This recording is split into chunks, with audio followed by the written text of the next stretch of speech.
Di saat meroketnya harga beras yang terus merangkak naik di pasaran, ribuan warga masyarakat Desa Cidadap, Kecamatan Simpenan, Kabupaten Sukabumi akan menerima bantuan beras ukuran 10 kg dari Badan Pangan Nasional. Menurut Puskesos Desa Cidadap mengatakan, pemerintah Desa Cidadap, Kecamatan Simpenan menerima bantuan beras ukuran 10 kg sebanyak 2.468 dari Badan Pangan Nasional. Akan segera disalurkan oleh Pemdes Cidadap kepada masyarakat. Bantuan beras tersebut diantar oleh pihak PT Pos Indonesia wilayah Pelabuhan Ratu dengan menggunakan 4 unit truk. Dari data yang berhasil diperoleh pihak Puskesos Desa Cidadap, warga yang mendapatkan bantuan beras tersebut sesuai data terpadu kesehatan sosial atau DTKS yang nantinya akan disalurkan kepada warga sesuai dengan hasil musyawarah. Dengan adanya bantuan beras dari Badan Pangan Nasional, Pemdes Cidadap mengucapkan banyak terima kasih kepada pemerintah pusat. Semoga dengan adanya bantuan beras ini bisa membantu meringankan beban warga Desa Cidadap.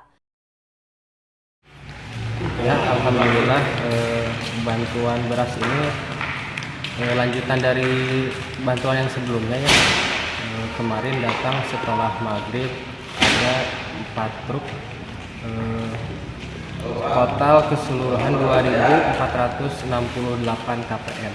Nah, untuk rencana penyalurannya nanti sistem dan teknisnya seperti apa? Untuk penyaluran besok akan dilaksanakan per kedusunan. Ada 5 dusun di Desa Cidadap.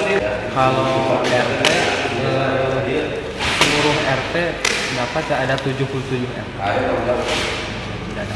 Nah, dengan adanya bantuan beras dari pemerintah ini ya? Alhamdulillah dengan adanya bantuan beras ini masyarakat Desa Cidadap sedikit banyaknya terbantu ya, apalagi dengan sekarang harga beras itu melonjak naik seperti itu. Depannya mungkin pemerintah bisa lebih memfokuskan lagi dalam bantuan ini dan juga ketepatan sasarannya mungkin itu.